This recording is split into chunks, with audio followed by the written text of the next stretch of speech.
name is Shwarya. Jenny was a little girl. Her parents have gone to office. This was the first time Jenny was alone at home. She was scared. Suddenly, the doorbell rang. Ding dong, it was the milkman.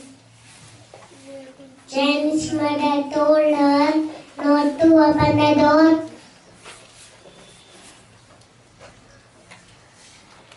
So, she did not open the door.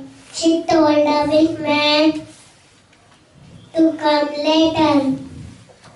In the evening, Jenny's mother came. She hugged her tightly. Jenny's mother told her, "You are a brave girl." Moral of the story is always listen to your parents. Thank you.